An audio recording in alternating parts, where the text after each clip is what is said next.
کے لیے حالات نکالے۔ ایمان والو جمو، تقوی کے اوپر اللہ کے خوف پر آؤ، چھوڑو چالاکیاں، مکاریاں، عیاریاں، ایک دوسرے کا حق مارنا چھوڑو، زمینیں بڑھانا بغیر کسی محنت کے چھوڑو، لوگوں کی زمینیں کم کرنا چھوڑو، ماں باپ کو ستانا چھوڑو۔ اور ماں باپ سے بھی کہوں گا کہ وہ اپنی اولاد کی صحیح تربیت کریں، ان کو کما حقہ مومن اور مسلم بنائیں، وہ اپنی فرما برداری سکھائیں، وہ بتائیں، اولاد کو سمجھائیں کہ ماں باپ کا رتبہ کیا ہوتا ہے، ماں باپ کا مقام کس قدر بلند و اعلیٰ ہے، وہ بتائیں اپنے بچوں کو، وہ بتائیں اور سمجھائیں اور ان کے دل میں ڈال دیں اپنی قدر و قیمت اور اللہ کا خوف اور دین اسلام کی محبت ڈال دیں۔ سمجھاؤ اپنی اولاد کو، چھوڑ دو ایک دوسرے کا حق مارنا، چھوڑو پڑوسی کو ستانا، چھوڑو ناجائز کاروبار، چھوڑو سٹے اور جوئے کو، چھوڑو پیاز اور سود کے لینے دینے کو، چھوڑو شراب کے پینے اور پلانے کو۔ یہ وہ نحوست اور بلا ہے جو بہت تیزی کے ساتھ دبے پاؤں ہمارے مسلم معاشرے میں داخل ہوتی جا رہی ہے، اور اس نے معاشرے کی بنیادوں کو ایمان والوں کھوکھلا کر دیا ہے، کھوکھلا۔ یہ وہ برائی ہے جو برائی صرف انفرادی برائی نہیں ہے، یہ کسی فرد کی برائی نہیں ہے، بلکہ یہ قومی مسئلہ اور عالمیہ ہے، یہ پوری برادری، سماج اور ملت محمدیہ کا مسئلہ ہے، یہ قوموں کی ترقی کا مسئلہ ہے، یہ قوموں کے عروج کا مسئلہ ہے، یہ قوموں کے سوال کی بنیاد ہے۔ نوجوانوں، چھوڑو شراب کا پینا اور پلانا۔ نبی آخر الزمان صلی اللہ علیہ وسلم فرماتے ہیں کہ جو آدمی شراب کا عادی ہوتا ہے، دنیا میں اس کے ساتھ جو کچھ ہوتا ہے، ہو رہا ہے، ہوگا، وہ تو آپ کی نظروں کے سامنے ہے، لیکن کل قیامت کے دن ایسے نوجوانوں کو دوزخیوں کی پیپ اور ان کا خون پلایا جائے گا۔ یہ برائی بہت تیزی کے ساتھ ہمارے مسلم معاشرے میں داخل ہوتی جا رہی ہے۔ نوجوانوں، تم آؤ اللہ کی طرف، اپنی جوانی لگاؤ خوف خدا میں، اپنے آپ کو وقف کر دو دین کے لیے، اپنے آپ کو وقف کر دو اللہ کے لیے، اپنے آپ کو وقف کر دو اعلاء کلمت اللہ کے لیے، اور اس نوجوان کی طرح اپنی زندگی کو بناؤ جو نوجوان مدینہ منورہ کے جنگلوں میں بکریاں چرا رہا تھا، اپنے مالک کے ریوڑ کو ہانک رہا تھا اور انہیں چرا رہا تھا۔ حضرت عبداللہ ابن عمر رضی اللہ عنہما اسی جنگل میں تشریف فرما ہے، آپ کے لیے دسترخوان سجا، جب کھانے کا وقت ہوا تو عبداللہ ابن عمر رضی اللہ عنہما نے اس نوجوان کو دسترخوان پر طلب کیا اور اسے کھانے کی دعوت دی۔ اس نے کہا، لا واللہ، خدا کی قسم میں روزے سے ہوں، انی صائمٌ اليوم، میں آج روزے سے ہوں، اس لیے میں کچھ کھا پی نہیں سکتا۔ عبداللہ ابن عمر نے اس کے تقوی کا امتحان لینا چاہا، انہوں نے آزمانا اور جانچنا چاہا کہ اس نوجوانی میں، اس عمر کے اندر ایک آقا کا غلام ہو کر، نوکر اور مزدور ہو کر، اس کے دل میں اللہ کا یہ خوف ہے اور خدا کا یہ تقوی ہے۔ انہوں نے اس کو آزمانا چاہا اور انہوں نے کہا کہ تم ہمیں کھانے کے لیے ایک بکری دے دو، ہم تمہیں اس کی قیمت بھی دیں گے، تم اسی بکری سے افطار بھی کر لینا، ہم بھی کھا لیں گے۔ اس نے کہا، میرا مالک پوچھے گا ایک بکری کہاں چلی گئی؟ عبداللہ ابن عمر نے کہا، اپنے مالک سے کہہ دینا بھیڑیا آیا تھا، بکری کو لے گیا اور بکری کو کھا گیا۔ اس چرواہی نے یوں کہا، اے عبداللہ ابن عمر، میں اپنے مالک کو مطمئن کر دوں گا، میں اپنے مالک کو جھوٹ بول کر اسے اطمینان دلا دوں گا، میں اس کے دل کو تسلی دلا دوں گا، میرا مالک مطمئن ہو جائے گا، وہ مجھ پر یقین اور اعتماد کر لے گا۔ لیکن اے عبداللہ، فَإِنَّ اللَّهَ اے عبداللہ اللہ کہاں گیا؟ وہ اللہ تو پھر بھی دیکھ رہا ہے، میرا مالک دیکھے یا نہ دیکھے، دنیا والے دیکھے یا نہ دیکھے، لیکن وہ اللہ دیکھ رہا ہے اور آج سب کا فیصلہ فرمائے گا۔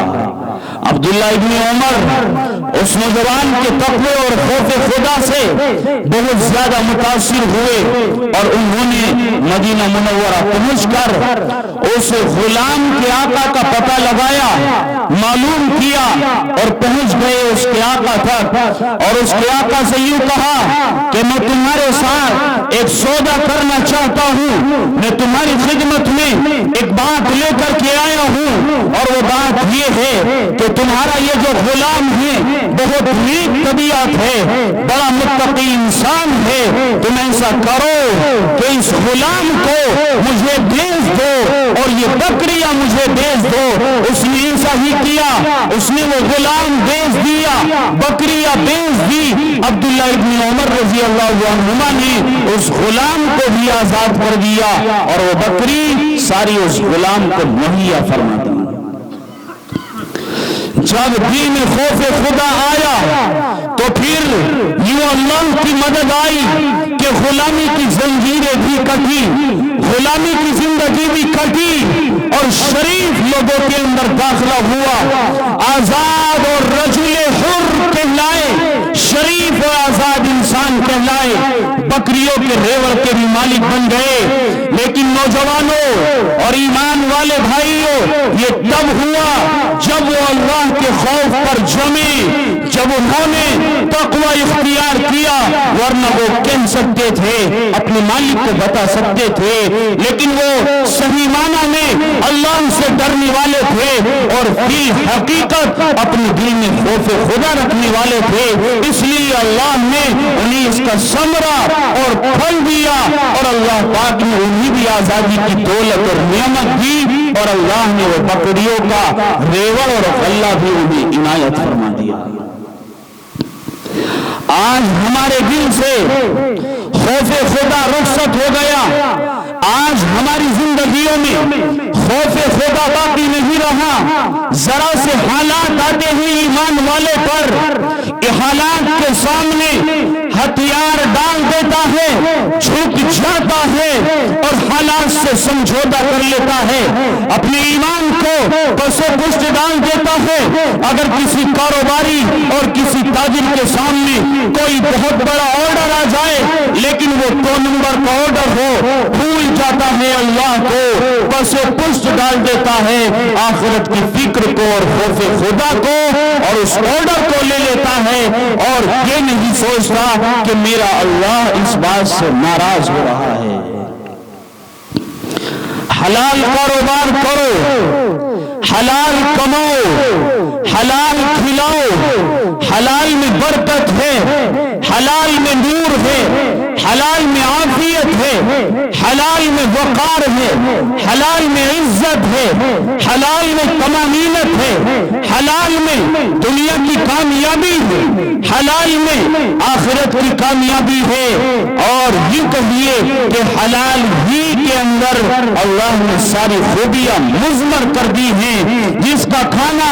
حلال نہ ہو، جس کا پینا حلال نہ ہو، جس کا لباس حلال نہ ہو، جس کا مکان اور جس کی دولت حلال نہ ہو، پھر کہاں ایسے لوگوں کی دعائیں قبول ہوتی ہیں، پھر شکوے کرتے ہیں کہ مولانا صاحب، مفتی صاحب، مانگتے مانگتے ہوئے ایک عرصہ گزر گیا، سال گزر گیا، مانگتے مانگتے اور اللہ سے دعا کرتے کرتے بڑی مدت گزر گئی، لیکن کوئی دعا اللہ کی بارگاہ میں قبول ہی نہیں ہو رہی ہے۔ حدیث میں آقا نے ارشاد فرمایا کہ جس کا کھانا حرام ہو، جس کا پینا حرام ہو، جس کا لباس حرام ہو، پھر اس کی دعا کہاں قبول ہو سکتی ہے؟ تم اللہ کے لیے تقوی اختیار کرو گے، اللہ کی مدد اور اس کی نصرت آئے گی۔ جو اللہ کے لیے ڈرے گا ایسا نہیں ہو سکتا، یہ ممکن نہیں ہے کہ اللہ اسے کمی تنہا چھوڑ دے۔ جب کوئی آدمی اللہ کے لیے دنیا کو ٹھکرائے گا،